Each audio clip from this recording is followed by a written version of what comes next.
शुक्लांबरधरं विष्णुं शशिवर्णं चतुर्भुजं प्रसन्नवदनं ध्याये सर्वविघ्नोपशान्तये सदाशिवसमारम्भां शङ्कराचार्यमध्यमाम् अस्मदाचार्यपर्यन्तां वन्दे गुरुपरम्परां नारायणं नमस्कृत्य नरं चैव नरोत्तमं देवीं सरस्वतीं व्यासं ततो जयमुदीरयेत्।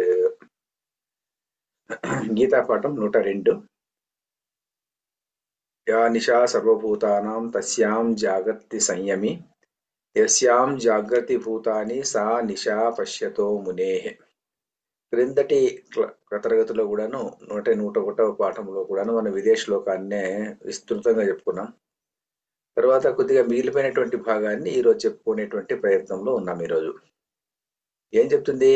యా నిశా సర్వభూతానాం తస్యాం జాగర్తి సంయమీ. ఏ విషయములో అయితే, ఏ పరమాత్మ తత్వము అనేటువంటి విషయంలో సర్వభూతములు నిద్రలో ఉంటాయో ఆ విషయంలో సంయమి అనేటువంటి వాడు, సంయమి అంటే ఇంద్రియ నిగ్రహము మనో నిగ్రహము ఉన్నటువంటి వాడు జాగృతి మేల్కొని ఉంటాడు. యస్యాం జాగ్రత్త భూతాన్ని, ఏ విషయంలో ఏ పరమాత్మ తత్వంలో అయితే ఏ ముని అన్నటువంటి వాడు నిద్ర లేచి ఉంటాడో దాంట్లో యస్యాం జాగ్రత్త భూతాన్ని సా నిశా పశ్యతో ముని. ఈ లౌకిక విషయాలు ఏముంటుందో యస్యాం జాగ్రత్త భూతాన్ని, ఏ లౌకిక విషయాల్లో అయితే ఈ భూతాన్ని అంటే సర్వభూతములు మెలకుతూ ఉంటాయో ఆ లౌకిక విషయములలో ఈ ముని లేకుంటే ఈ స్థితప్పగుడైనటువంటి వాడు అతనికి రాత్రిలాగా ఉంటుంది. ఆ విషయంలో అతనికి ఏవి కూడా తెలియదు అనే విషయం మనం చెప్పుకున్నాం. అందులో భాగంగా దీనికి ఉదాహరణ ఏమి చెప్పచ్చునంటే, చూడండి ఎలా ఉంటుందంటే, ఇప్పుడు ప్లెజర్స్ అండ్ పెయిన్స్ అని ఉన్నాయనుకోండి. ప్లెజర్స్ అండ్ పెయిన్స్ అన్నటువంటివి లౌకిక వ్యవహారములు. ఇవన్నీ ఈ వ్యవహారముల్లో సర్వజనులు ఎలా ఉంటారంటే, ఈ లౌకిక వ్యవహారంలో ఈ ప్లెజర్స్ అండ్ పెయిన్స్ మ్యానిపులేషన్ లో జీవితం అంతా గడిపేస్తుంటారు.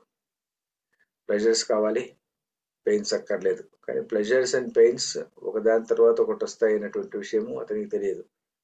తెలియకుండా ప్లెజర్స్ రావాలి, పెయిన్స్ ఉండకూడదు అన్నటువంటి భావనతో జీవితంలో ఉన్నటువంటి అనేకమైనటువంటి విధమైనటువంటి అంశాలను అతను మ్యానిపులేట్ చేయడానికి ప్రయత్నం చేస్తూ ఉంటారన్నమాట. సర్వజనులు అలా ఉంటారు.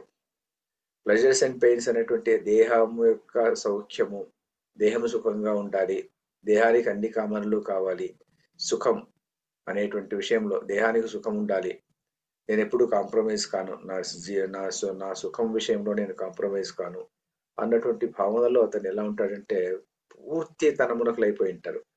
ఆ శరీరమే ముఖ్యమైనటువంటిది, ఆ శరీరం కోసము ఏమైనా చేయాలి, తన సర్వ సమస్తము everything is revolving around the body సుఖము, పెయిన్స్, ప్లెజర్స్ కోసమే అవి రివాల్వ్ అవుతుంటాయి అన్నమాట. కానీ అదే విషయంలో పెయిన్స్ అండ్ ప్లెజర్స్ విషయంలో మహాత్ముడు ఏమాత్రము చరించడు.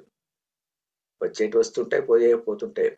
ఇవన్నీ దేనికి వస్తున్నాయి? దేహానికి వస్తున్నాయి, కానీ నాకు రావన్నటువంటి భావన. నేను వేరు, దేహం వేరు, దేహాత్మ భావన అన్నటువంటిది లేనటువంటి వాడు స్థితప్రజ్ఞుడు. అలాంటి వాడికి కోరికలు లేవు. కోరికలు లేనటువంటి వాడికి అలాంటి భావనలే రావు. అలాగే మరణం అన్నటువంటి విషయం, మరణాన్ని గురించి లౌకికులు చాలా బాధపడిపోతుంటారు, మరణాన్ని గురించి చాలా భయపడిపోతుంటారు. కానీ మహాత్ములైనటువంటి వాళ్ళు మరణం అన్నది జస్ట్ అనదర్ ఈవెంట్ అంతే. మరణం అంటే ఈ దేహం పడిపోతుంది. దేహినోస్మిన్ యథా దేహే కౌమారం యవ్వనం జర తథా దేహాంతర ప్రాప్తి జీవస్తత్ర ముహ్యతి అని, ఈ శరీరం ఇలా పడిపోతుంది, ఇంకొక శరీరంలోకి నేను వెళ్తున్నాను అనేటువంటి భావనతో ఏమాత్రమూ బాధపడ్డాను ఆ మరణం అన్నటువంటి విషయంలో. అలా పరమాత్మ తత్వం అన్నటువంటి విషయంలో పరమాత్మ అంటే ఏమిటి ఆ విషయంలో ఈ సంయమి అయినటువంటి వాడు పూర్తి జాగరూకతతో ఉంటాడు.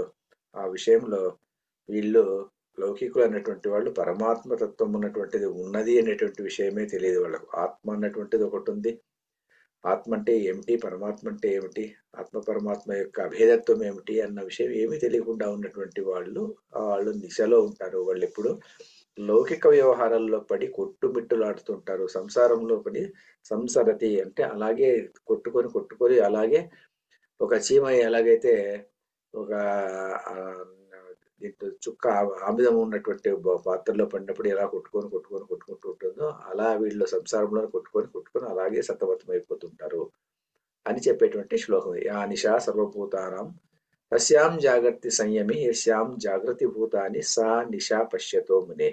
ఇందులో మనము ముందు పాఠంలో కాస్త శంకరాచార్యుని యొక్క భాష్యంలో చదువుతున్నాము. అప్పుడు ఏం చదువుతున్నామంటే యోయం లౌకికో వైదికస్య వ్యవహారం అని నేను షేర్ చేస్తాను. దీన్ని షేర్ చేస్తే అందరికీ కనిపిస్తుంది కదా, షేర్ చేస్తే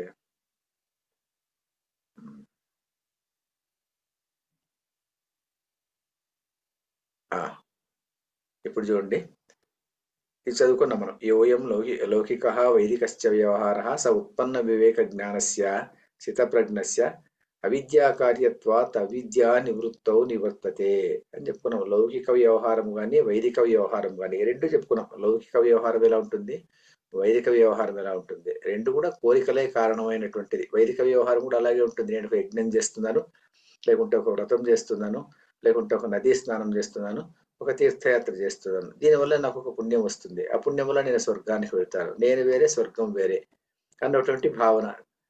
నేను అందువల్ల సర్వాత్మ భావన అన్నటువంటిది లేనటువంటి వాడు వీడు వైదిక వ్యవహారంలో ఉన్నటువంటి వాడు.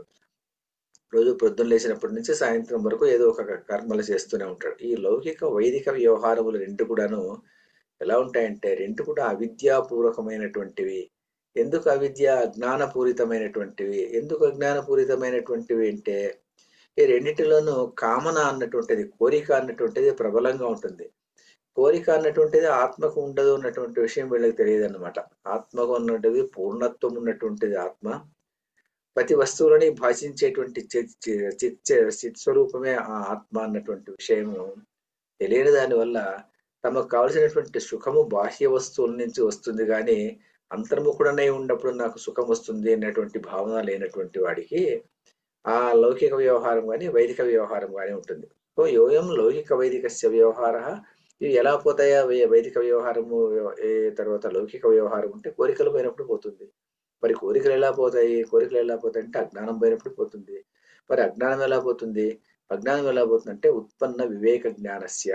ఆ వివేక జ్ఞానం అన్నటువంటిది అతనిలో పొంగి పొరలి బయటికి వచ్చినప్పుడు, అంటే జ్ఞానం అన్నటువంటిది ఆవిర్భావమైనప్పుడు ఈ లౌకిక వైదిక వ్యవహారాలు రెండు కూడా వెళ్ళిపోతుంది. అది స్థితప్రజ్ఞ యొక్క లక్షణం.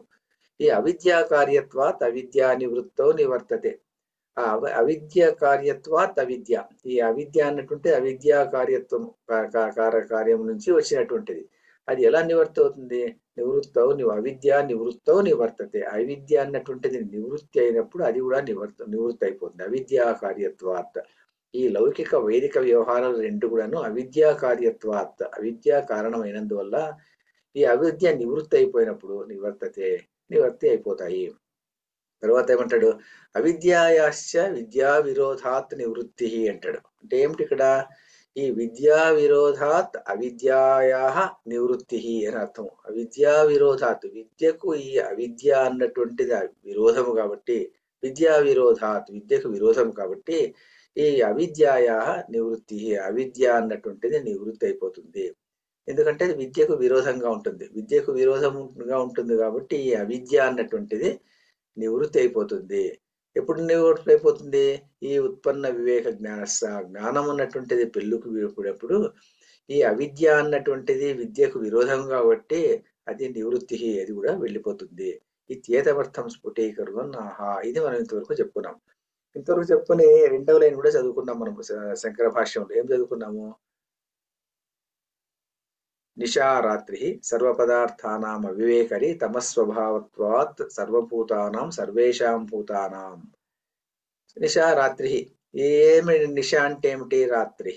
ఏమి రాత్రి యొక్క స్వభావం ఏమిటి? సర్వపదార్థానాం అవివేకరి.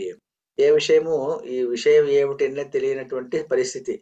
రాత్రిలో ఏది కనబడదు. ఏది కనబడినప్పుడు అక్కడ రాయి ఉందా, రప్ప ఉందా, ఏముందో మనకు తెలియదు అనమాట. సర్వపదార్థానాం అవివేకరి తమస్వభావత్వాత్. ఎందువల్ల అలా అయింది అంటే తమస్వభావం ఉన్నట్టు దాని నుంచి, చీకటి అన్నటువంటిది రాత్రికి స్వభావం కాబట్టి ఆ స్వభావంలో సర్వపదార్థానాం అవివేకకరి సర్వభూతానాం సర్వేషాం, అన్ని భూతములకు అవివేకకరి. ఏమిటంటే ఆ విషయము ఏమి కనబడటం లేదు అంటే వస్తువులు చెప్పడం లేదు ఇక్కడ. కిం తత్ ఏమిటది అంటే పరమాత్మ తత్వం స్థితప్రజ్ఞస్య విషయ. పరమాత్మ తత్వం ఉన్నటువంటిది స్థితప్రజ్ఞ యొక్క విషయము. ఇది కూడా మనం క్రిందటి వారంలోనే చెప్పుకున్నాం. ఏ స్థితప్రజ్ఞుడికి ఆ పరమాత్మ తత్వం ఉన్నటువంటిది అలవోకగా కరతలామకంగా ఎప్పుడూ కనిపిస్తూ ఉంటుంది. అలాంటి విషయంలో ఇది అవివేకకరిగా అవివేకకరి తమ స్వభావత్వాతి మిగిలిన భూతాలన్నిటికీను అంటే మిగిలిన మనుషులందరికీను ఇది అవివేకకరి తమ స్వభావత్వాత్. సర్వభూతానం సర్వేషాం భూతానం అన్ని భూతములకు ఇది అవివేకకరి కనబడదన్నమాట. ఈ పరమాత్మ తత్వం అన్నటువంటిది కనపడదు. ఎందుకంటే కోరికలతో వాళ్ళు సతమతమైపోతుంటారు. మళ్ళీ ఏం చెప్పాడు, ఇది కూడా చదువుకున్నాం మనం.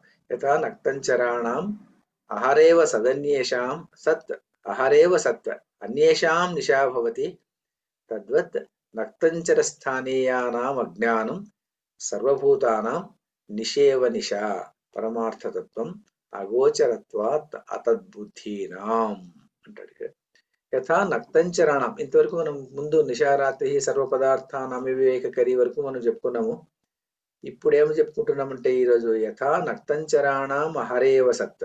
నక్తంచరులు అనే కాన్సెప్ట్ ఇక్కడ శంకరాచార్యులు తీసుకుని వస్తున్నారు. ఏమిటంటే నక్తం అంటే రాత్రి, నక్తం చరణం అంటే రాత్రి సంచరించేటువంటి వాళ్ళు. మనం నిశాచరులు అంటాం కదా, నిశాచరులు అంటే సాధారణ అర్థం రాక్షసులు అని చెప్పుకుంటాం. ఇక్కడ నక్తం చరణం, నక్తం అంటే రాత్రిలో చరించేటువంటి ప్రాణులు. ఎలాంటి ప్రాణులు? గుడ్డగూగులు లాంటి ప్రాణులు. యథా నక్తం చరణం అహరేవ సత్, వాటికి పగలు అని.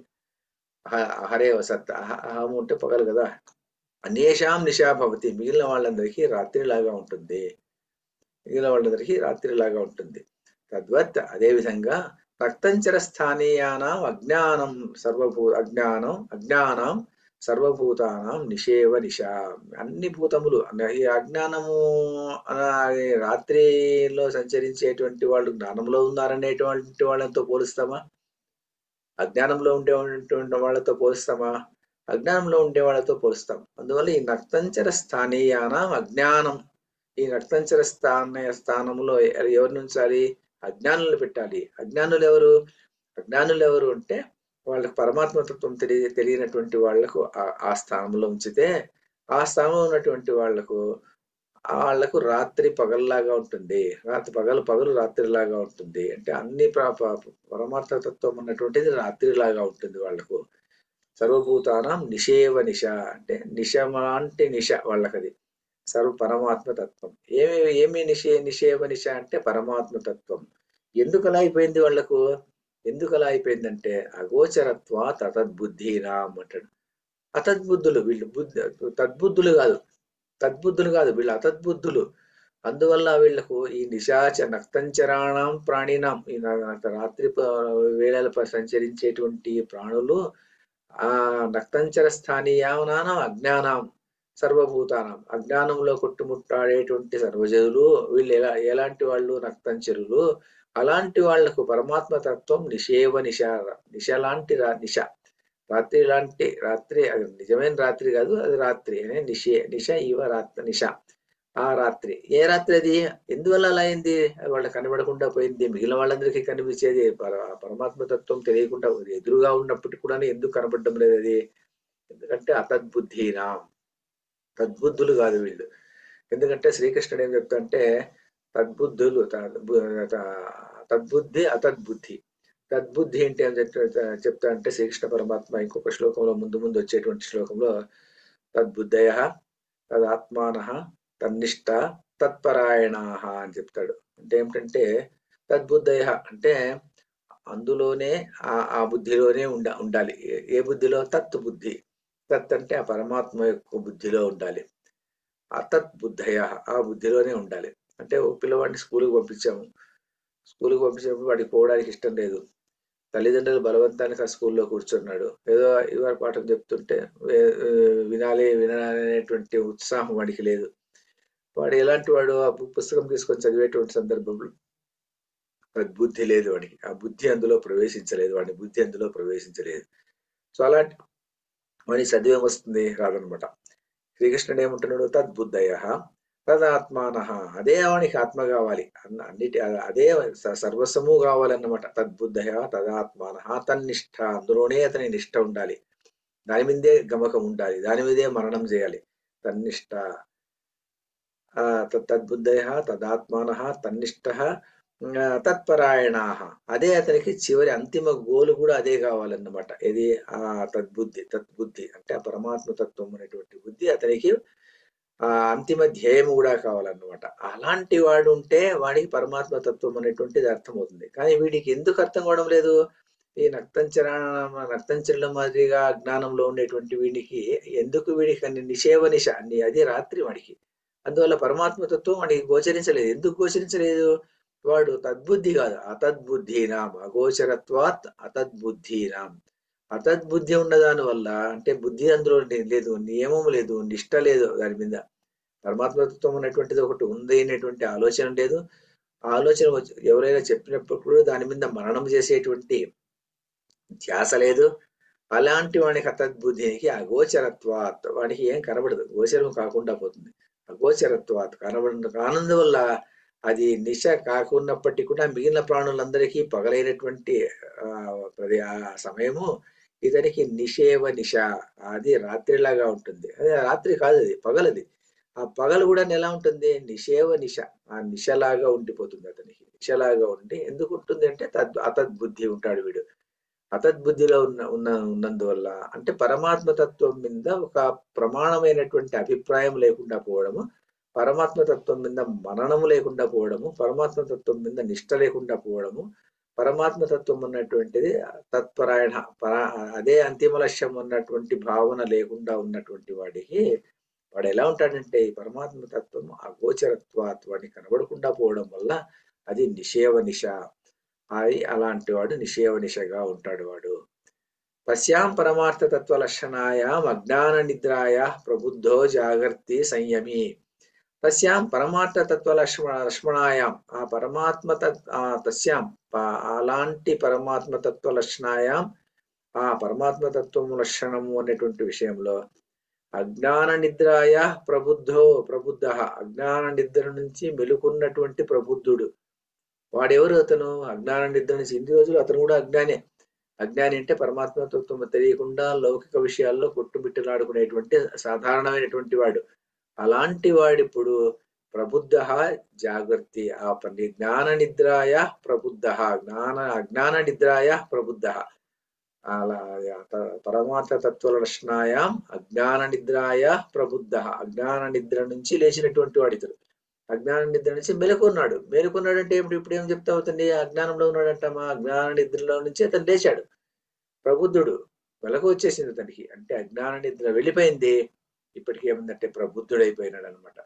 అజ్ఞాన నిద్రాయా పరమార్థ తత్వ లక్షణాయాం అజ్ఞాన నిద్రాయ ప్రబుద్ధ, అజ్ఞాన నిద్ర నుంచి లేచినటువంటి వాడు జాగర్తి. అలాంటి జాగర్తి సంయమి అంటే మనం ముందు శ్లోకాల్లో చాలా శ్లోకాల్లో చెప్పుకున్నాం. సంయం వాన్ జితేంద్రియ యోగి, వీటన్నిటికీ ఒకే అర్థం, ఒక చిన్న మైనర్ డిఫరెన్సెస్ తో. సంయమి అంటే ఏమనుకున్నాం మనము చెప్పుకున్నాం, త్రయమే తత్ర సంయమి అనుకున్నాం అక్కడ. అంటే 3 ధారణ, ధ్యానము, సమాధి 3 ఉన్నటువంటి వాడు. అలాంటి వాడు సంయమవా అన్నట్టు ఇంద్రియ మనోనిగ్రహం ఉన్నటువంటి వాడు, సంయమం ఉన్నటువంటి వాడు. జితేంద్రియ, ఇంద్రియములను జయించినటువంటి వాడు. యోగి, అలాంటి వాడు ఇతను యోగి. అలాంటి వాడు ఇత్యర్థ. ఆ పరమాత్మ తత్వం లక్షణ విషయంలో లక్ష్మణాయం అజ్ఞాన నిద్ర నుంచి మేలుకున్నటువంటి సంయమి అయినటువంటి వాడు జాగర్తి, అతను మెలకువగా ఉంటాడు. ఎప్పుడే రాత్రి సమయంలో అతను మెలకువగా ఉంటాడు అని చెప్పడానికి చెప్పినటువంటి శ్లోకం అన్నమాట ఇది. అదే అజ్ఞాన నిధిలో మెలకువగా ఉంటాడు ఇక్కడ అని చెప్పిన తర్వాత ఏమిటండి పరమాత్మతత్వం అంటున్నారు. పరమాత్మతత్వం ఉన్నటువంటి విషయంలో సంయమి అన్నటువంటి వాడు జాగ్రత్తగా ఉంటాడు. మరి పరమాత్మతత్వం అన్నటువంటి విషయంలో వీళ్ళందరికీ నిషాది రాత్రిలాగా ఉంటుంది. మరి పరమాత్మతత్వం అంటే ఏమిటి అంటే పరమాత్మతత్వం ఏమిటి అని చెప్పడానికి పరమాత్మతత్వం ఏది కాదు అని చెప్తున్నాడు శంకరాచార్యుడు. ఇక్కడ పొడిగిస్తున్నాడు ఈ శ్లోకం యొక్క అర్థాన్ని. చూడండి, ఇక్కడ యస్యాం గ్రాహ్య గ్రాహక భేద లక్షణాయాం అవిద్యాయా నిశాయాం ప్రసుప్తాన్యేవ భూతాని జాగ్రతి ఇది ఉచ్యతే. యస్యాం నిశాయాం ప్రసుప్తాయువ స్వప్నదృశః అంటాడు. దాన్ని వాక్యాలన్నీ చాలా కఠినంగా ఉంటాయి. కఠినంగా ఉంటాయి అంటే గహనంగా ఉంటాయి, అటు ఇటు ఉంటాయి. దీన్ని పారాగ్రాఫ్లు ఆయనేమో రాసేశారు కానీ దీన్ని ఒక పొందుపరిచి చెప్పుకోవడం అన్నటువంటిది చాలా కష్టమైనటువంటి విషయం ఇది. ఇక్కడ ఏం చెప్తాడంటే అతను అవిద్యా నిషాయాం, అవిద్య అన్నటువంటిదే నిష, అవిద్య అన్నటువంటిదే నిష. అవిద్య అంటే ఏమిటి? అవిద్య అంటే మనం చెప్పుకున్నాం, అవిద్య అంటే జ్ఞానం లేనటువంటి విషయము. ఏమి జ్ఞానం లేనటువంటి విషయము అంటే ఆత్మ పరమాత్మ అభేదత్వము. ఆత్మ అన్నటువంటిది ఇట్ ఈస్ పర్వేడింగ్ ఎవరివేర్. నాలో ఉన్నటువంటి సత్తే ఈ టేబుల్లో ఉన్నటువంటి సత్తు, నాలో ఉన్నటువంటి సత్తే ఆ పుస్తకంలో ఉన్నటువంటి సత్తు, నాలో ఉన్నటువంటి సత్తే ఇంకొకరిలో ఉన్నటువంటి సత్తు. కాబట్టి సత్పదార్థం అన్నటువంటిది, ఉనికి అన్నటువంటిది అన్ని ప్రాణుల్లోనూ అన్ని వస్తువుల్లోనూ సర్వసాధారణంగా ఉంటుంది. కాబట్టి నాకు వాటికి భేదము లేదు అన్నటువంటి సర్వాత్మ భావన ఉన్నటువంటి వాడు పరమాత్మ తత్వం తెలిసినటువంటి వాడు. అలాంటిది పరమాత్మ తత్వము, అది విద్య. అవిద్య అంటే అది తెలియనితనం అన్నమాట. తెలియనితనం ఏమిటది? గ్రాహ్య గ్రాహక భేద లక్షణాయాం అవిద్యా నిషాయాం. ఈ అవిద్యా నిష అన్నటువంటిది ఏమిటది అంటే గ్రాహ్య గ్రాహక భేద లక్షణాయాం అంటాడు. గ్రాహ్య గ్రాహక భేద లక్షణం ఏమిటండి? గ్రాహ్య గ్రాహక భేద లక్షణం అంటే గ్రాహ్యము అంటే గ్రహించబడేది, గ్రాహకుడు అంటే గ్రహించేటువంటి వాడు. నేను గ్రాహకుడను. తర్వాత నేను ఒక వస్తువును చూస్తున్నాను, ఆ చూడబడేటువంటి వస్తువు అదేమిటంటే అది అది గ్రాహ్యము. నేను తింటున్నాను, నేను తినేటువంటి వ్యక్తిని అంటే నేను కర్తను. అది కనిపించేటువంటి అది పదార్థము నేను తినబడేటువంటి ఖాద్యమైనటువంటి పదార్థము. నేను వింటున్నాను, వినబడేది ఒకటి ఉంది, ఒక శబ్దం ఉంది, నేను వింటున్నాను, నేను కర్తను. అక్కడ ఒక గ్రాహ్య పదార్థం ఉంది. జ్ఞాత జ్ఞేయము, తెలుసుకునేది, తినడము తినేవాడు, చూడడము చూసేవాడు, చూడబడేది. వీటన్నిటిని ఏం చెప్తారంటే వీటన్నిటిని ఒక ముద్దగా చేసి ఒక సింగిల్ వర్డ్లో చెప్పాలంటే గ్రాహ్య గ్రాహకము అంటాం. గ్రాహ్యము గ్రాహకము. నేను గ్రాహకుడను, గ్రాహ్యం ఒకటి ఉంది అన్నటువంటి భేద లక్షణం ఏదైతే ఉందో అదే అవిద్య అంటాడు. ఆ అవిద్యనే నిష. ఆ అవిద్య ఉన్ననాడు పరమాత్మ తత్వము గోచరించదు అని చెప్తాడు ఇక్కడ శంకరాచార్యులు. ఎందుకు అవిద్య? ఏమిటి గ్రాహ్య గ్రాహక భేద లక్షణము అంటే, గ్రాహ్య గ్రాహక భేద లక్షణం ఎప్పుడు వస్తుంది? నేను కర్తను, ఇంకొక వస్తువు కనిపించేటువంటి వస్తువు, దాన్ని అది కర్మ, అది నేను అనుభవించేటువంటి వ్యక్తి, దాన్ని నేను ఒక కర్మ చేస్తాను, అది క్రియ. కర్త కర్మ క్రియ అంటుంటాం కదా, అలాంటిది. నేను నేను గ్రాహకుడను, అది గ్రాహ్య పదార్థము అన్నటువంటి భేదం ఎప్పుడైతే ఉంటుందో అంతవరకు అవిద్య అన్నటువంటిది ఉంటుంది. అంటే నేను వేరే, పదార్థం వేరే, నేను వేరే, జగత్తు వేరే, నేను వేరే, ఇంకొక వస్తువు వేరే, వేరొక వస్తువు వేరే. అందువలన నేను ఒకడు, నా శత్రువు ఒకడు, నా మిత్రుడు ఒకడు, నా బంధువు ఒకడు అన్నటువంటి భావన అన్నమాట. ఎందుకు వస్తుంది? నేను వేరే, వేరే వాళ్ళు వేరే అన్నటువంటి భావన. ఈ గ్రాహ్య గ్రాహక భేద లక్షణము అన్నటువంటిది ఉన్నన్నాళ్ళు పరమాత్మ తత్వం గోచరించదు. చూడండి, ఒక ఉదాహరణ చెప్తాను. ఒక లడ్డు ఉందనుకోండి. ఆ లడ్డు తెచ్చి మీ ముందు పెట్టారు. మీ ముందు పెడితే మీరేమనుకున్నారంటే నేను గ్రాహకుడను, ఇది గ్రాహ్యము అనుకున్నారు. అనుకునేసి దాన్ని తిందామనుకున్నారు. తిందామనుకునే సమయానికి ఎవరో ఇంటికి వచ్చారు. మీ ఇంట్లో అటువంటి వాళ్ళు, మీ భార్య ఎవరో ఆ లడ్డూని తీసుకెళ్ళి వాళ్ళకి ఇచ్చేసింది. అప్పుడు మీరు ఇంతవరకు ఏమనుకున్నారు? నేను గ్రాహకుడను, అది గ్రాహ్యం అనుకున్నారు. మరి ఇప్పుడు గ్రాహకుడు గ్రాహ్యమైంది? అది కాలేదు. అది ఏమైపోయింది? వెళ్ళిపోయింది. అది వెళ్ళిపోయింది. అది ఎందుకు? భేదత్వం. నువ్వు భేదం చూసాము కాబట్టి దాన్ని అనుభవించడానికి కుదరలేదు. పోనీ ఆ లడ్డును చేతికి ఇచ్చామనుకోండి. చేతికి ఇచ్చిన తర్వాత గ్రాహ్య గ్రాహక భేద లక్షణం వచ్చిందా? రాలేదు. అప్పుడు కూడాను ఏ నిమిషంలోనన్నా వేరే ఎవరైనా వచ్చి అడగడము, లేకుంటే ఎవరైనా దానం చేయండి అని రావడము, ఎవరు రావడము, మీకు ఏదో బుద్ధి పుట్టి దాన్ని వేరే వాళ్ళకి ఇవ్వడం జరిగింది అనుకోండి. అప్పుడు కూడా గ్రాహ్య గ్రాహక ఇది అభేదం ఉన్నటువంటిది జరగలేదన్నమాట. అప్పుడు కూడా గ్రాహ్యము గ్రాహకం అన్నటువంటి భేదత్వం ఉన్నటువంటి దాని వల్ల అనుభవించడానికి కుదరలేదు. అంటే దాన్ని రుచి చూడడానికి కుదరలేదు. దాన్ని ఎత్తుకొచ్చి మీ నోట్లో పెట్టారనుకోండి, అప్పుడు కూడాను గ్రాహ్య గ్రాహక భేదం లేదు. ఎందుకంటే నోట్లో పెట్టేటువంటి ముందు కూడాను there is a slip between the cup and the lip అంటాము. అలాగే నోట్లో పెట్టినప్పుడు ఏమవుతుంది? అప్పుడు కూడా ఒక గట్టిగా తుమ్ము రావడమో ఏదో అయిపోయేది, అన్నీ అది కింద పడిపోయేటువంటి అవకాశం ఉండవచ్చు. ఎప్పుడు అది నీలో కలిసిపోతుంది, మీలో కలిసిపోతుంది అంటే అది పూర్తిగా లోపలికి మింగివేసి జీర్ణించుకునేసినప్పుడు మాత్రమే అప్పుడు ఏమైపోతుంది, రెండు గ్రాహ్యము గ్రాహకం, గ్రాహ్యము గ్రాహకుడు రెండును కలిసిపోయినప్పుడు మాత్రమే, అంటే అభేదత్వం జరిగినప్పుడు మాత్రమే మీరు దాన్ని ఎంజాయ్ చేసినట్టు. అంటే అద్వైతంలో మాత్రమే కడుపు నిండుతుంది కానీ ద్వైతంలో కడుపు నిండదు అని చెప్తారు. అద్వైత బుద్ధి అన్నటువంటిది అద్వైత బుద్ధి అన్నటువంటిది, అంటే అద్వైత బుద్ధి అద్వయ బుద్ధి, ద్వయ బుద్ధి ద్వయ బుద్ధి అనుకోవచ్చు, లేకుంటే అద్వైత బుద్ధి, ఈ రెండు పరస్పరము వేరువేరుగా ఉంటాయి. అందువల్ల ఏమైపోతుందంటే నేను ఒకడు, పరమాత్మ ఇంకొకరు అని అనుకున్నప్పుడు ఆ పరమాత్మలో ఏకత్వం జరగడానికి ఎన్నో ఇబ్బందులు ఉండొచ్చు. కానీ నేనే పరమాత్మ అనుకున్నప్పుడు ఏమైపోయింది, ఏకత్వం అన్నటువంటిది పరమాత్మ కలిసిపోయావు అన్నమాట. కలిసిపోయినప్పుడు ఏమైపోతుంది, అభేదత్వం అయిపోయింది. సో అభేద లక్షణములను చూసేటువంటి వాడు పరమాత్మ తత్వాన్ని గ్రహించగలుగుతాడు. అభేద తత్వం చూడనటువంటి వాడు పరమాత్మ దూరంగానే ఉంటాడు, అతనికి పరమాత్మ దూరంగానే ఉంటాడు. పరమాత్మ తత్వం అన్నటువంటిది జరగదు.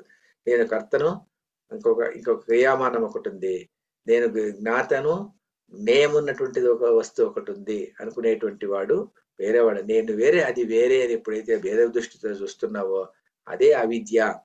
సో యస్యాం గ్రాహ్య గ్రాహక భేద లక్షణాయాం అవిద్యానిశాయాం, ఆ విద్యానిశలో ప్రసుప్తాన్యేవ భూతాని, అంటే అన్ని సర్వమైనటువంటి ప్రాణులు నిద్రపోతున్నప్పటికి కూడాను, అవిద్యా నిశాయలో నిద్రపోతున్నప్పటికి కూడాను జాగ్రత్త ఇది ఉచ్యంతే, అవి లేచి మెలకువగా ఉన్నాయి, అంటే నిద్రపోతూ మెలకువలో ఉన్నాయి అవి.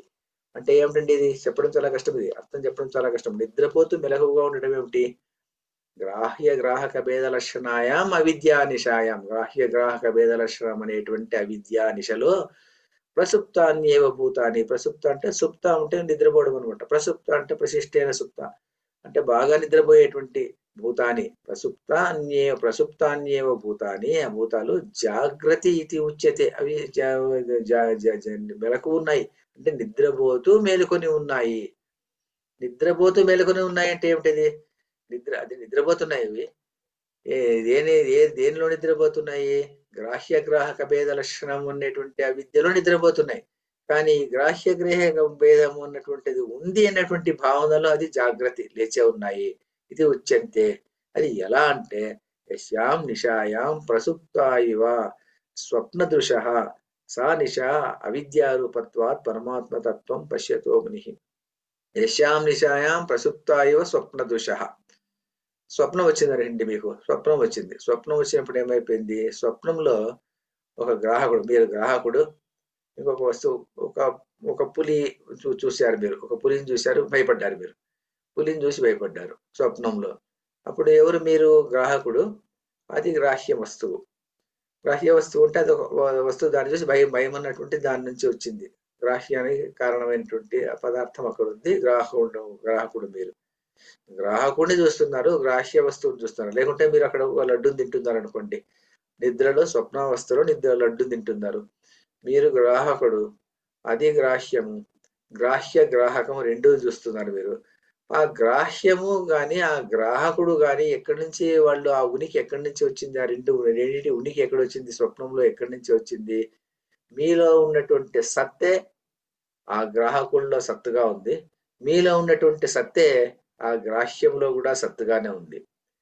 రెండిటికిను కామన్ ఎక్కడి నుంచి వచ్చింది, రెండు కూడా మీ సత్పదార్థం నుంచినే ఉనికి అన్నటువంటి ఆ రెండిటి యొక్క ఉనికి కూడా ప్రచోదనమైంది. ఎక్కడ, స్వప్నంలో మీకు కనిపించేటువంటి ఆ గ్రాహకుడు మీరు, ఆ గ్రాహ్య వస్తువు, రెండిటిలోనూ ఉన్నటువంటి ఆ రెండు పదార్థాలు ఎలా వచ్చాయి, రెండు పదార్థాలు మీలో ఉన్నటువంటి సత్తే అక్కడ భాషించి ఆ రెండు కనిపించాయి మీకు, కనిపించి స్వప్నం కొనసాగింది. స్వప్నం కొనసాగేటువంటి సమయం అంతాను స్వప్నములో గ్రాహకుడు గ్రాహ్యము రెండింటినీ మీరు చూశారు. ఎప్పుడైతే స్వప్నం విడివడిపోయిందో, స్వప్నము వీగిపోయిందో, అది కళ్ళ అయిపోయి ఒక్కసారిగా ఆ గ్రాహ్య గ్రాహక భేదము నివృత్తి అయిపోయింది. అలాగే ఈ ప్రపంచం సర్వ దృశ్యమానమైనటువంటి జగత్తంతా కూడాను ఎలా ఉంటుందంటే అది గ్రాహ్యగ్రాహక భేదం వల్ల మనకు అలా కనిపిస్తుంది. స్వప్నంలో మనం చూసినట్టుగా మీలో ఉన్నటువంటి చిత్ పదార్థమే, సత్పదార్థమే ఆ జగత్తులో భాషించి అక్కడ మీరు గ్రాహకుడు, గ్రాహ్యము, నేను ఒక వస్తువు, ఒక వ్యక్తి, శత్రువు, మిత్రుడు అన్నటువంటి భేదభావం అంతాను అక్కడ మీకు ప్రచోదనమవుతుంది.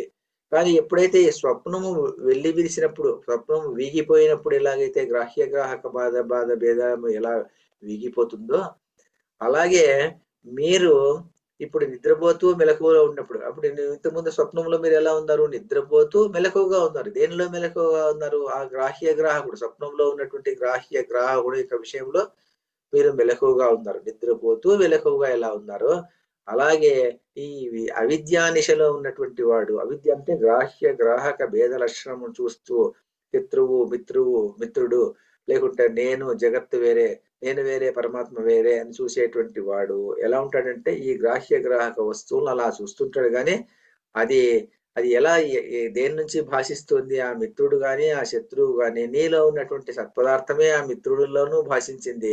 నీలో ఉన్నటువంటి సత్పదార్థమే ఆ శత్రువులోనూ భాషించింది. నీలో ఉన్నటువంటి సత్పదార్థమే ఆ పరమాత్మలోనూ ఉంది. నీలో ఉన్నటువంటి సత్పదార్థమే ఇంకొక జడ వస్తువులో కూడా ఉంది అన్నటువంటి భావన ఎప్పుడైతే నీకు కలుగుతుందో, అప్పుడు ఈ స్వప్నం, ఈ జగత్తు అన్నటువంటి స్వప్నం వీగిపోయి సర్వాంతర్యామి అయినటువంటి పరమాత్మను చూసేటువంటి అవకాశం నీకు దొరుకుతుంది అని చెప్పడము ఈ ఈ లైన్ల యొక్క అర్థం. మరి ఎంతవరకు నేను సరిగా చెప్పానో, ఎంతవరకు అర్థమైందో తెలియదు కానీ మరి ఉన్నటువంటి తత్వం ఇది. యస్యాం గ్రాహక భేద లక్షణాయాం. మీరు 2-3 సార్లు దీన్ని చదవడము, లేకుంటే ఎవరైనా మా జ్ఞానులైనటువంటి వాళ్ళు దీన్ని గురించి చెప్పడము ఎవరైనా చెప్తే దాన్ని ఇంకొకసారి వింటే కాస్త నేను చెప్పిన దాంట్లో ఏదైనా లోపం ఉంటే కూడా మీకు అక్కడ దిద్దుకోవడం జరుగుతుంది. యస్యాం గ్రాహక భేద లక్షణాయాం అవిద్యా నిశాయాం ప్రసుప్తాన్యేవ భూతాన్ని. నిద్రపోయేటువంటి ఆ భూతములు జాగ్రత్త మెలకువగానే ఉన్నాయి. ఎలా అంటే ఇది ఉచ్యంతే యస్యాం నిశాయాం ప్రసుప్త ఇవ స్వప్న దిశ.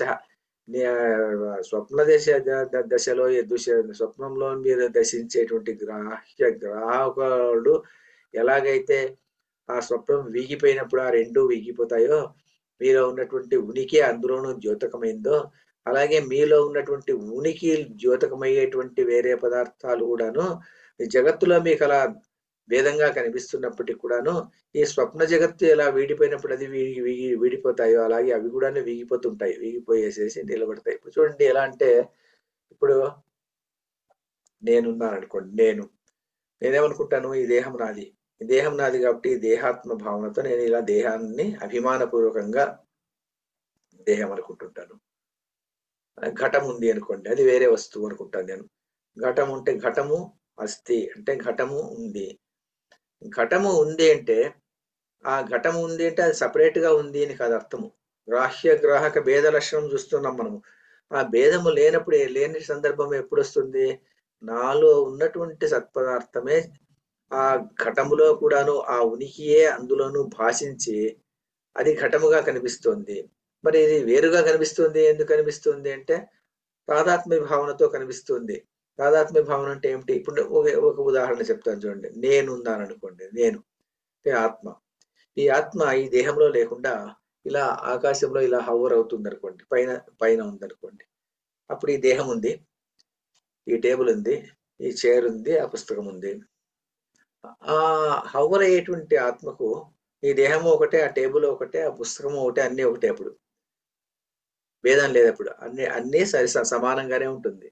కానీ ఆత్మ ఈ దేహంలో ప్రవేశించినప్పుడు ఈ అభిమాన దృష్ట్యా ఈ దేహమే నేను ఆత్మ అని నేను అనుకునేటువంటి వాడికి దేహం ఆత్మ కాదు. ఆ ఆత్మకు ఈ నేను ఒకటే, ఆ టేబుల్ ఒకటే, పుస్తకం ఒకటే, అన్నిటికీ అన్నీ ఒకటే.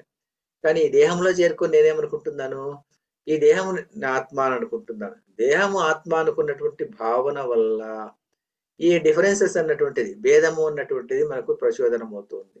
అది వేరే, ఇది వేరే, ఇంకొకటి వేరే, మరొకటి వేరే అన్నటువంటిది. కానీ ఇదే ఆత్మ, ఇలా హవర్ అయ్యేటువంటి ఆత్మ ఈ దేహంలో దూరకుండా ఘటంలో దూరింది అనుకోండి. ఆ ఘటాత్మ ఘటంలో ఉంది, ఇది పటంలో ఉంది పటాత్మ. అలా ఎందులో ఉంటుందో అదంతా కూడా ఆత్మ పదార్థమే, సర్వ చైతన్యమైనటువంటి పదార్థమే.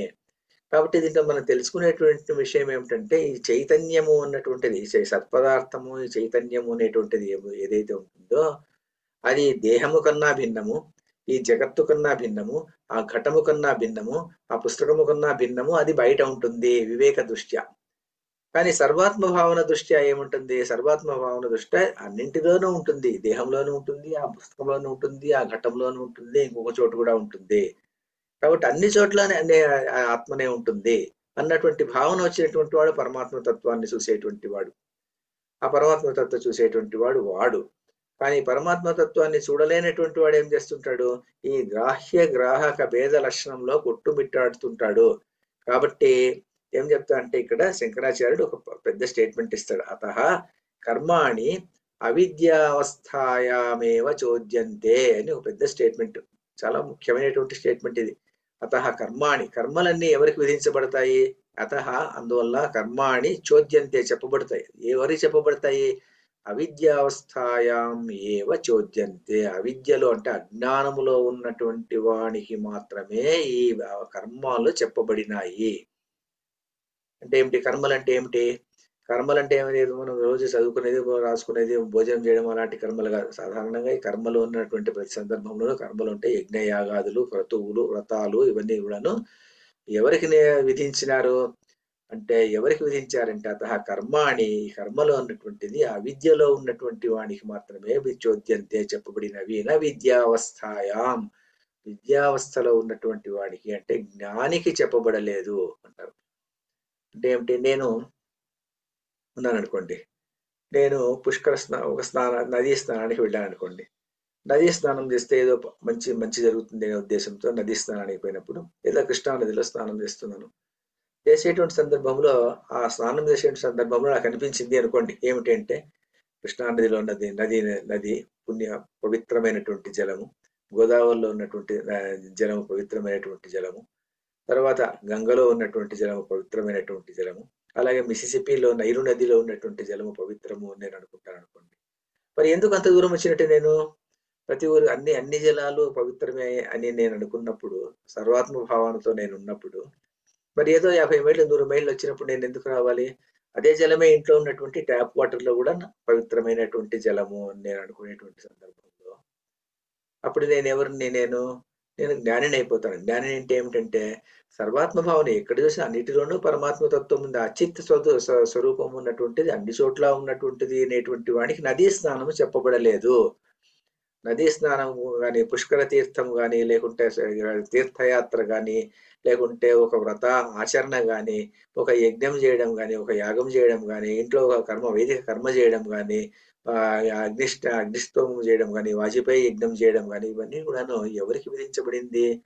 ఇవన్నీ కర్మలు కూడాను అవిద్యావస్థాయామేవ చోద్యంతే, అవిద్యలో ఉన్నటువంటి వాడికి మాత్రమే చెప్పబడింది. ఏమిటి అవిద్య? గ్రాహక భేద లక్షణం ఉన్నటువంటి వాడు. అంటే నేను వేరే, అది వేరే. నేను యజ్ఞము చేయువాడు, అక్కడ యజ్ఞం చేయబడేటువంటిది, ఆ యజ్ఞం ఉన్నటువంటి ఒక కార్యం ఉంది, నేను యజ్ఞం చేసేటువంటి వాడు, భక్తను నేను, కర్తను నేను అని ఎప్పుడైతే వాడు అనుకుంటాడో, దానివల్ల నాకు ఒక పుణ్యం వస్తుంది అని వాడైతే ఎప్పుడు అనుకుంటాడో, నేను వేరు, ఆ యజ్ఞము వేరు, నేను వేరు, ఇంకొకటి వేరు అని ఎవడైతే అనుకుంటాడో అలాంటి వాడికి వాడు అవిద్యలో ఉన్నటువంటి వాడు. అంటే వాడికి పరమాత్మ తత్వం అన్నటువంటిది వాడికి తెలియదు. ఆ పరమాత్మ తత్వము తెలియనటువంటి అజ్ఞానికి ఈ కర్మలు అన్నటువంటి విధించబడినవి అని చెప్తున్నాడు అనమాట. కర్మలు అంటే ఏమిటి? ఇలాంటి కర్మలన్నీ, నదీ స్నానం కానీ, తీర్థయాత్రలు కానీ, ఇవన్నీ ఎవరికి విధించబడినాయి? అవిద్యలో ఉన్నటువంటి వాడికి విధించబడినాయి. అతః కర్మాణి అవిద్యావస్థాయామేవ చోద్యంతే న విద్యావస్థాయాం. అంత క్లియర్ గా చెప్తాడు అనమాట శంకరాచార్యుడు. అంటే కర్మలు అన్నటువంటివి చేయాలంటే నేను చేసేవాడును, చేయబడేది ఉంది అని ఎప్పుడైతే వాడికి అభేదము ఉన్నటువంటి భేదత్వం తెలుస్తుందో, నేను వేరే పరమాత్మ వేరే అని అనుకునేటువంటి వాడు మాత్రమే అష్టోత్తరం చెప్తాడు అనమాట. లేనటువంటి వాడు అష్టోత్తరం ఎందుకు చెప్తాడండి? చెప్పనవసరం లేదు కదా. మరి అవసరం ఏముంది? నేనే పరమాత్మ అని అనుకునేటువంటి భావన వచ్చినటువంటి వాడు, అంటే ఆ సంయమి అయినటువంటి వాడు, జితేంద్రియుడు, మననశీలుడు, యోగి అయినటువంటి వాడు, జితేంద్రియుడు, అలాంటి వాడు. మరి అలాంటి వాడికి ఒకటి చెప్పనవసరం ఏముంది? ఇంకొక పరమాత్మ ఉన్నాడని చెప్పేటువంటి అవసరం ఏముంది? కాబట్టి అది ఎవరికి చెప్తాము? ఆ భేదము చూసేటువంటి వాడికి మాత్రమే చెప్తాము. కానీ పరమాత్మ తత్వం అన్ని ప్రదేశాల్లోనూ చూసేటువంటి స్థితప్రజ్ఞుడు. అలాంటి వానికి మరి ఎలా చెప్పగలుగుతాం ఇది? చెప్పలేము కదా మరి. చెప్పలేమనమాట. మరి ఎందుకు చెప్తున్నాం మనం ఇవన్నీను మన సాధారణ లౌకిక వ్యవహారంలో అంటే, మరి ఆ స్థితప్రజ్ఞుని లెవెల్‌కు అంటే ఆ సంయమశీలుడైనటువంటి స్టేజ్‌కి ఎవడు చేరుకోలేదు కదా! ఎవరైనా చేరుకుంటే వాడికి కర్మలు లేవు. అందువల్లనే మనం చెప్తుంటాము. మరి ఏమి అన్నీ తెలిసిన వాడికి ఏమో చెప్తుంటారు జంధ్యమేళ అంట. జగమెరిగిన వాడికి జంధ్యమేళ అంటాము. జగమెరిగిన వాడికి జంధ్యమేళ ఎందుకు చెప్తాము అంటే, జగమెరిగిన వాడు అంటే ఈ ఆత్మతత్వాన్ని, పరమాత్మ తత్వాన్ని తెలిసినటువంటి వాడికి ఈ జంధ్యం ఉంటే ఏమిటి? లేకుంటే ఏమిటి? వాడికి కర్మ అన్నటువంటిది లేదు కదా! అన్నటువంటి ఆ భావనతో వచ్చినటువంటి సామెత అది. కానీ ఇప్పుడు మనము చాలామంది దీనివల్ల ఏమనుకుంటారంటే, నేనే ఆత్మను, నేనే పరమాత్మను ఊరికే చెప్పేటువంటి విషయం కాదనమాట. ఈ యమ, నియమ, ప్రాణాయామ, ప్రత్యాహార, ధారణ, ధ్యాన, సమాధి ఇవి స్థాయిలన్నీ దాటుకునేసి ఇంద్రియ నిగ్రహము, మనో నిగ్రహము నిక్కచ్చిగా ఉండి ప్రజ్ఞ స్థిరమైపోయినటువంటి వాడు. అలాంటి వానికి, అలాంటి అవధూతకు, అలాంటి యోగికి ఈ ఇలాంటి కర్మలు అన్నటువంటిది అవసరం లేదనమాట. అందువల్ల జ్ఞానులు అన్నటువంటి వాడికి కర్మలు ఉండదన్నమాట. సన్యాసి ఎందుకు కర్మలు ఉండదు అంటే అందుకే కర్మలు ఉండదు అతనికి. అతను యజ్ఞం చేయడు, యాగం చేయడు అనమాట. సన్యాసి అయినటువంటి వాడు ఒక యజ్ఞం చేయడు, ఒక వాజపేయి యజ్ఞం చేయడు, అది అగ్నిష్టోమం చేయడు, ఏది చేయడు అనమాట అతను. అతను ఆత్మనిష్ఠుడై ఉంటాడు. ఆత్మనిష్ఠుడై ఉండి మరణశీలుడై ఉంటాడు. పరమాత్మ తత్వాన్ని గురించి ఆలోచన చేసుకుంటూ తద్బుద్ధయ తదాత్మాన తన్నిష్ట తత్పరాయణ అన్నటువంటి స్థాయిలో ఉంటాడు అతను. అతనికి మోక్షం అన్నటువంటిది వస్తుందే గాని ఈ కర్మలు చేసేటువంటి వాళ్ళకి ఎందుకు మోక్షం వస్తుందండి? మోక్షం రాదనమాట. నదీ స్నానం చేసినప్పుడు నీవు ఏం చేస్తున్నావు? నదిలో స్నానం చేస్తుండేది నీ దేహాన్ని ముంచుతున్నావు. నీ దేహాన్ని ముంచితే ఆత్మ ఎలా శుద్ధి అయింది? ఆత్మ అది ఎప్పుడూ శుద్ధంగా ఉన్నటువంటిదే. ఆత్మను వేరేగా శుద్ధి చేసేటువంటి అవసరం లేదన్నమాట. ఆత్మకు శుద్ధి, అశుద్ధి అన్నటువంటిది లేదు. ఆత్మ ఎప్పుడూ సత్పదార్థమే, చైతన్య స్వరూపమే అయినటువంటి ఆత్మను శుద్ధి చేయాలనేటువంటి ఉద్దేశంతో ఈ దేహాన్ని నీళ్ళలో తడుపుతావా నీవు? నీళ్ళలో తడిపినప్పుడు దానివల్ల దేహము శుద్ధమవుతుంది కానీ ఆత్మ ఎలా ఉంటుంది? ఆత్మకి సంబంధం ఏమిటి? అన్నటువంటి జ్ఞానము ఉన్నటువంటి వాడు స్థితప్రజ్ఞుడు. ఆ స్థితప్రజ్ఞుని స్థాయికి చేరుకున్నటువంటి వానికి కర్మలు అన్నటువంటివి లేవు. అతః కర్మాణి అవిద్యావస్థాయేమైవ చోద్యంతే న విద్యావస్థాయాం. అందువల్లనే ఈ భాష్యాన్ని మనము కర్మిష్ఠులకు కర్మిష్ఠులకు అంటే రోజు ప్రొద్దున లేచి సంధ్యావందనం చేసి, తర్వాత అది చేసి, ఇది చేసి, ఇంకోటి చేసి, పొద్దున్నే లేచి ఇంకొక యాగం, సత్యనారాయణ వ్రతం చేసి, ఇంకొక వ్రతం చేసి, మరొకటి వ్రతం చేసేటువంటి వాళ్లకు ఈ పాఠం చెప్పితే వాళ్ళు ఏమనుకుంటారంటే, వాళ్లకు ఒళ్ళంతా తేళ్లు జల్లు పాకినట్టు అవుతుంది. మేము అవిద్యావంతులమా? మేము వేదాలు చదువుకున్నాము అని అనుకుంటారనమాట. కానీ వేదాలు చదివిదాన్ని వేదం చదివితే కాదనమాట. వేదం చదివి మరి వేదంలో మరి శ్రీకృష్ణుడే నేను వేరే, అది వేరే అంటే చూసేటువంటి వాడికి మరి చెప్తాడు, బ్రహ్మాత్మ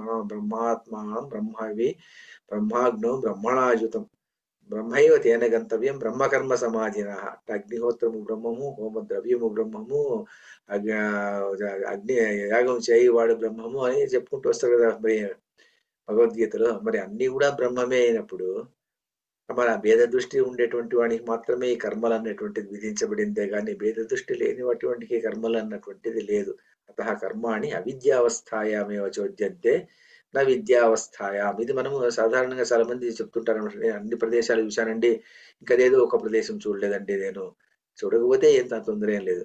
ఎందుకంటే నీవు లౌకిక దృష్టిలోనే లౌకిక వైదిక వ్యవహార దృష్టిలోనే ఉన్నావు కానీ నువ్వు స్థితప్రజ్ఞుని లెవెల్కి పోలేదు నాయన అని చెప్పుకోవచ్చు, వెంటనే చెప్పుకోవచ్చు. అలాగే కొంతమంది చెప్తుంటారు అక్కడ ఉన్నటువంటి దేవుడు చాలా ఇదేమంటే పవర్ఫుల్ దేవుడు అండి అంటారు. ఇక్కడ ఉన్నటువంటి దేవుడు పవర్ఫుల్ కాకుండా ఉంటాడు, అక్కడ ఉన్నటువంటి దేవుడు పవర్ఫుల్ గా ఉన్నాడంటే భేద బుద్ధి చూపిస్తున్నావు. ఆ భేద బుద్ధి చూపించావంటే నువ్వు అజ్ఞాని, అవిద్యావంతుడు అని చెప్పుకోవచ్చు అనమాట. సో ఇది ఇక్కడ చెప్తున్నాడు. అతః కర్మాణి అవిద్యావస్థాయామేవ చోద్యంతే నా విద్యావస్థాయాం విద్యాయాం హి సత్యాం. విద్యాయాం హి సత్యం అంటే ఆ విద్య అన్నటువంటిది అతనిలో ఎప్పుడైతే సత్యం అంటే నిలిచిపోతుందో, ఆ విద్యాయాం హి సత్యం ఎప్పుడైతే నిలిచిపోతుందో ఉదితే సవితరి. ఉదితే సవితరి అంటే సవిత్ అంటే సూర్యుడు. ఉదితే సవితరి సూర్యుడు ఒక్కసారిగా ఉదయించినటువంటి ప్రకాశం ఎలా ఉంటుందో అంటే ఆ సూర్యుడు ఉదయించినప్పుడు అటువంటి సందర్భం, ఇలాంటి సందర్భం ఒక కాస్మిక్ ఈవెంట్ అండి ఇది. పొద్దున్నే లేచేపాటికి మనము ఏదో సాధారణంగా సూర్యుడు ఉదయించాడు అని అనుకుంటాము కానీ, సూర్యుడు ఉదయించడం అనేటువంటిది ఒక కాస్మిక్ గ్రేట్ ఈవెంట్. ఏమిటంటే ఒక భూగోళంలో సగభాగం మీద ఒక తేజస్సు, ఒక ఉష్ణము, ఒక కాంతి అన్నటువంటిది ఒక్కసారిగా పెల్లుబిగుతుందన్నమాట దాని మీద. అలాంటి ఉదితే సవితరి శార్వరమివ తమః. శార్వరి అంటే మళ్ళీ చీకటి. శార్వరమివ తమః ప్రణాశం ఉపగచ్చతి. దానివల్ల తొలగిపోతుందన్నమాట. అది ఏం తొలగిపోతుందంటే అవిద్య. అవిద్య అన్నటువంటిది శార్వరం చీకటి.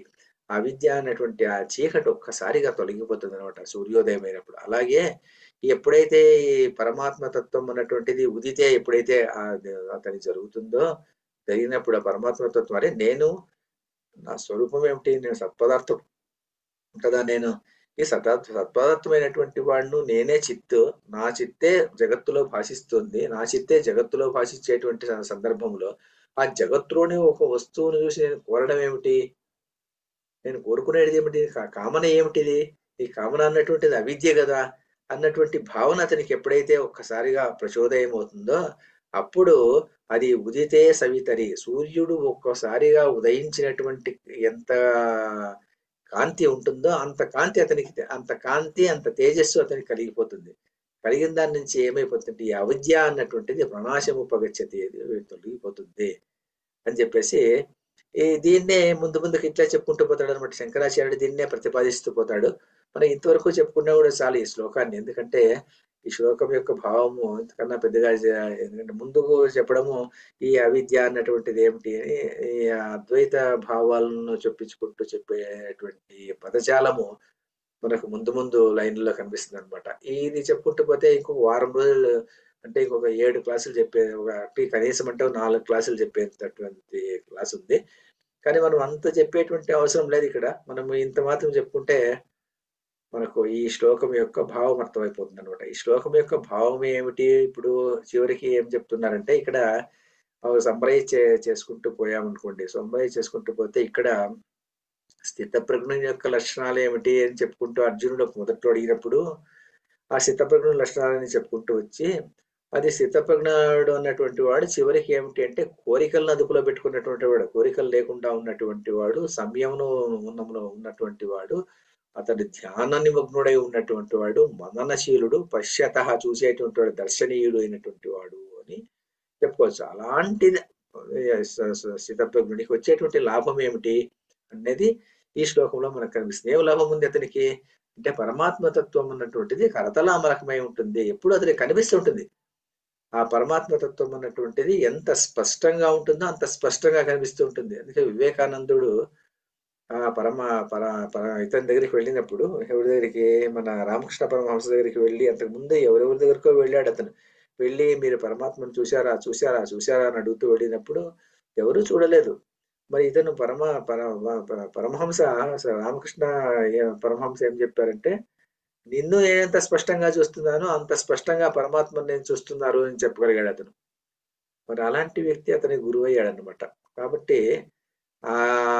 అలా పరమాత్మ తత్వం అన్నటువంటిది కరతలామలకమై అవలోకంగా కనిపిస్తూ ఉంటుంది. అతనికి కనిపిస్తుంది. అతనికే శాంతి అని చెప్తాడు. ఈ భాష్యంలో చివరిలో శంకరాచార్యులు ఏమంటారంటే అదే శాంతి అంటాడు అనమాట. శాంతి అంటే అదే స్వర్గము. ఆ స్వర్గము స్థాయికి ఇంకేమీ స్వర్గము అన్నటువంటిది వేరేది ఏం కాదు. స్వర్గము అన్నటువంటిది ఆ తత్వము, అదే తత్వము అంటే పరమాత్మ తత్వంలో ఉండిపోవడమే. అది దాన్ని మళ్ళీ పునరావృత్తి రహిత సాయుజ్య ప్రాప్తి, పునరావృత్తి లేనటువంటిది మళ్ళీ మళ్ళీ పుట్టేటువంటి సందర్భమైనటువంటి అవకాశం అప్పుడు ఏర్పడుతుంది. మళ్ళీ ఎప్పుడు పుడతాం మనం మామూలుగా అంటే ఈ కామనలు ఉన్నప్పుడు, కోరికలు ఉన్నప్పుడు చనిపోయే ముందు నేను ఒకటి అనుకుంటాడంట. చనిపోయే ముందు తీరా నాకు ఏదో నాకు ఆ గార్డెన్ లో అలా ఉండేటువంటి గార్డెన్ లో దాన్ని చూస్తూ అలాగే ఉండాలనిపిస్తుంది అని అంటాడంట. మరి వచ్చే జన్మలో వాడుకు బుద్ధింకో ఏదో పశో ఏదో అయిపోయి ఆ గార్డెన్ లో ఉంటాడంట అని ఏదో కథ చెప్తారనమాట. అలాగ ఉంటుంది అనమాట. ఆ చనిపోయేటువంటి సందర్భంలో అలాంటి కోరిక ఉన్నటువంటి వాడు మళ్ళీ అలాంటి కోరికతోనే మళ్ళీ పుడుతుంటాడు అనమాట. భూలోకంలో పుడుతుంటాడు. కోరికలు నశించిపోలేదు, కోరికలకు అంతు లేదు. అంతులేనటువంటి కోరికల్లో ఒక కోరికకి ఇంకొక కోరిక యాడ్ అవుతూ ఉంటుంది. దానివల్ల మళ్ళీ మళ్ళీ పుట్టడము ఉంటుంది అనమాట. కోరికలే లేకుండా పోయినప్పుడు అన్నిట్లోనూ ఆత్మ పదార్థాన్ని చూసేటువంటి వ్యక్తికి మరి సంయమికి ఆ సంయమశీలునికి ఎలా ఉంటుంది అతన్ని అంటే అతనికి అలాంటిది లేదన్నమాట. లేదన్న వల్ల పునర్జన్మ అన్నటువంటిది అతనికి లేదు. అందువల్ల ఆ పరమాత్మ తత్వ విషయంలో అతను ఎప్పుడూ జాగరూకతతో ఉంటాడు. ఆ సందర్భంలో ఈ లౌకికులందరూ నిద్రపోతూ ఉంటారు ఆ విషయంలో. ఏ విషయంలో అయితే వీళ్ళు ఎప్పుడూ లేచి ఉంటారో, వీళ్ళంతా మెలకువతో ఉంటారో, అంటే లౌకిక జ్ఞానం డబ్బులు ఎలా సంపాదించాలి, ఎలా మ్యానిపులేట్ చేయాలి, ఇంకేమో ట్రిక్స్ ఏం చేయాలి అన్నటువంటి విషయంలో అతనికి ఏమాత్రము తెలియదు. ఆ విషయం అతనికి తెలియదు, తెలియనక్కర్లేదు, అవసరం లేదు అని చెప్పేటువంటి శ్లోకం. ఇది ఈ శ్లోకంలో ఇతనికి 2, 3 విషయాలు తెలుస్తుంది. ఒకటేమిటంటే స్థితప్రజ్ఞుడికి తర్వాత లౌకిక ప్రజలకు ఉన్నటువంటి భేదం ఏమిటి అన్నటువంటిది ఒకటి నిరూపించబడింది. రెండవటి ఏమిటంటే స్థితప్రజ్ఞుడు అయినటువంటి వాడికి వచ్చేటువంటి లాభం ఏమిటి అంటే పరమాత్మ తత్వం అన్నటువంటిది కర్తలామలకమై ఉంటుంది. మోక్షం అన్నటువంటిది అతనికి సాధ్యం కానీ వీళ్ళకి మోక్షం అన్నటువంటిది సాధ్యం కాదు. మరి వైదిక క్రియలు చేసేటువంటి వాళ్ళు అంటే వైదిక కర్మలు చేసేటువంటి వాళ్ళకి లేదా? వాళ్ళకు స్వర్గం లేదా అంటే స్వర్గం అంట, మోక్షం లేదా అంటే మోక్షం లేదు వాళ్ళకు. రోజు సత్యనారాయణ వ్రతం చేసేటువంటి వాడికి పుణ్యం వస్తుంది. పుణ్యం వచ్చిన దానివల్ల స్వర్గానికి వెళ్తాడు. మరి స్వర్గం ఏమిటి? అది హయ్యర్ స్టేజ్ ఆఫ్ లోక. హయ్యర్ స్టేజ్ ఆఫ్ లోక అంటే ఇక్కడి కన్నా కాస్త మెలకు. అంటే మనం సాధారణంగా 2 స్టార్ హోటల్కి పోయేవాడిని ఒకటేసారి 5 స్టార్ హోటల్కి పిలుచుకుపోయినట్టుగా ఉంటుంది అంతే అక్కడ. అంతేగా నేను ఎప్పుడైతే ఆ డబ్బులు అయిపోతాయో ఆ 5 స్టార్ హోటల్ నుంచి మళ్ళీ తిరిగి రావాల్సిందే. అలాగే స్వర్గంలో కొన్నాళ్ళు ఉంటాడు. ఉన్నటువంటి వాడు తిరిగి స్వర్గం నుంచి మళ్ళీ భూలోకానికి వచ్చి మళ్ళీ పుడతాడు. మళ్ళీ కర్మలు చేస్తుంటాడు. ఆ కర్మల్లో పతనము కావచ్చు, పైకి రావచ్చు, ఏదైనా కావచ్చు, అధోగతికి పోవచ్చు, ఎలాగైనా కావచ్చు. కాబట్టి సంసార చక్రం ఉన్నటువంటి దానిలో బంధించబడతాడు. ఎవరు? వైదిక కర్మ చేసేటువంటి వాడు కానీ లౌకిక కర్మ చేసేటువంటి వాడు కూడా. ఎందుకంటే ఇద్దరికి కామనలు, కోరికలు అన్నటువంటిది కామన్ ఫ్యాక్టర్ గా ఉంటాయి వాళ్ళిద్దరికీ. కానీ ఇతనికి కోరికలు అనేటువంటిది లేవు. స్థితప్రజ్ఞుని కోరికలు లేవు కాబట్టి అతనికి వచ్చే జన్మ అన్నటువంటిది లేదు. అతని జన్మ లేదు. అతను మోక్షానికి అర్హుడు. అతను మోక్షానికి అర్హుడు. వీళ్ళు కేవలము స్వర్గానికి అర్హులు మాత్రమే అయి ఉంటారు వీళ్ళు. ఎవరు? వైదిక కర్మలు, లౌకిక కర్మలు చేసేటువంటి వాళ్ళు. కాబట్టి అది అది అదొక భేదం చెప్తాడు అనమాట. తర్వాత ఇంకోటి ఏం చెప్తున్నాడు దీంట్లో భాష్యంలోకి వెళ్ళినప్పుడు చూసినప్పుడు ఈ కర్మలు అన్నటువంటిది కేవలము అవిద్య ఉన్నటువంటి వాళ్లకు, అజ్ఞానులకు మాత్రమే విధించబడినాయి కానీ ఈ వైదిక కర్మలన్నీను జ్ఞానులకు విధించబడలేదు. అందువల్ల జ్ఞానికి కర్మ లేదు. జ్ఞానికి కర్మ లేదంటే అతని ఊరు కూర్చుంటాడా అంటే అతనికి కర్మ లేదు అంత మాత్రం అంటే అతనికి ఈ డజంట్ హ్యావ్ ఎనీ యాక్షన్. ఈ విల్ బి హ్యావింగ్ మోషన్ అంటారు. మోషన్ అంటే అతను పని చేస్తూనే ఉంటాడు కానీ కర్తృత్వ భావన, భోక్తృత్వ భావన ఉండదన్నమాట. అతనికి ఏం లేదన్నమాట. కర్తృత్వ భావన లేదు, భోక్తృత్వ భావన లేదన్నమాట. నేను కర్తను అనుకోడు, నేను భోక్తను అనుకోడు. అతను ఏం చేస్తుంటాడు? కర్మలు చేస్తుంటాడు అంతే. కర్మలు చేస్తుంటాడు. మిగిలిన వాళ్ళు ఈ కర్మలు ఎలా చేస్తుంటారో, లౌకికులు కర్మలు ఎలా చేస్తుంటారో, వైదికులు ఎలా కర్మలు చేస్తుంటారో అలాగే అతను కర్మలు చేస్తుంటాడు. కానీ వీళ్లకు ఏం చేస్తుంటారు? వీళ్ళకు ఒక కోరిక ఉంటుంది. నేను స్వర్గానికి వెళ్ళాలి అన్నటువంటి కోరిక, నాకేదో పుణ్యం రావాలి అన్నటువంటి కోరిక. నది స్నానం చేసి నాకు అశ్వమేధ యాగ ఫలం వచ్చింది అనుకుంటూ నదిలో స్నానం చేస్తాడా? లేకుంటే అన్ని నదుల్లో ఉన్నటువంటి స్నానం ఉన్నటువంటి నీళ్ళల్లో ఉన్నటువంటి పరమాత్మ ఒకడే అనుకుంటూ స్నానం చేస్తాడా? పుష్కరం జరిగింది అనుకోండి, నర్మదా నది పుష్కరాలు జరిగినాయి. నర్మదా నది పుష్కరాలు జరిగినప్పుడు నర్మదా నదిలో స్నానం చేస్తూ ఈ నదిలో ఉన్నటువంటి నీరు చాలా పవిత్రము, వేరే నదిలో ఉన్నటువంటి నీరు కంటే ఇది చాలా పవిత్రము అనుకుని స్నానం చేస్తున్నాడా? లేకుంటే అన్ని నదుల్లో ఉన్నటువంటి నీటిలోనూ పరమాత్మ ఉంటాడు అనుకుని స్నానం చేస్తున్నాడా? అది భావన. ఈ భావనతో చేస్తే లౌకికుడు, ఆ భావనతో చేస్తే స్థితప్రజ్ఞుడు. అతను జ్ఞాని అయిపోతాడు అనమాట. అలాగే యజ్ఞ యాగాదులు, తీర్థ క్షేత్రాలు దర్శనము ఇవన్నీ కూడా అంత అలాగే ఉంటుంది అనమాట. ఇవన్నిటికీ వెళ్ళేటువంటి సందర్భంలో అన్ని చోట్ల పరమాత్మ ఉంటాడు కాబట్టి ఇంకేముంది అనుకునే ఆ దృష్టితో చూసేటువంటి వాడు స్థితప్రజ్ఞుడు. వెళ్ళకూడదని కాదు, వెళ్తుంటాడు, అతను వెళ్తుంటాడు, చలనం ఉంటుంది. కానీ ఈ క్రియ అన్నటువంటిది ఉండదన్నమాట. యాక్షన్ ఉండదు, మోషన్ ఉంటుంది. అతను వీళ్ళకన్నా ఎక్కువ మోషన్ ఉంటుంది అతనికి. మోషన్ అంటే he will be moving, seeing everything, doing all the activities, but it will not be having any కర్తృత్వ, భోక్తృత్వ. ఆ రెండు ఉండదన్నమాట అతనికి. అందువల్ల అతను స్థితప్రజ్ఞుడు అయిపోతాడు. ఈ కర్తృత్వ భోక్తృత్వాలు ఉన్నటువంటి వాడు ప్రతి ఒక్కడు తర్వాత ఏమిటి యజ్ఞం యాగాదులు చేసేటువంటి సందర్భంలో కానీ పుత్ర పౌత్రాభివృద్ధ్యర్థం ధనధాన్య ఐశ్వర్యాభివృద్ధ్యర్థం కోస్తు కనక వాహన వృద్ధ్యర్థం అని చెప్పుకుంటూ ఎవడైతే చేస్తాడో ఆ చేసేటువంటి వానికి కామనతో చేస్తున్నాడే గాని అతను కర్తృత్వ భోక్తృత్వం నివృత్తి ద్వారా అతను చేయడం లేదు. కాబట్టి అతను స్థితప్రజ్ఞుడు కాదు. అతను లౌకిక వ్యవహారంలో ఉన్నటువంటి వాడు, లౌకిక వైదిక వ్యవహారంలో ఉన్నటువంటి వాడు. కాబట్టి అతనికి కేవలము అతనికి స్వర్గముకు అర్హత ఉంటుంది కానీ మోక్షానికి అతనికి అర్హత ఉంటుంది అన్నమాట. ఇది చెప్పడానికి ఈ శ్లోకం అన్నమాట. కాబట్టి కర్మలో ఉన్నటువంటిది లౌకికులకు జ్ఞానులకు విధించబడలేదు.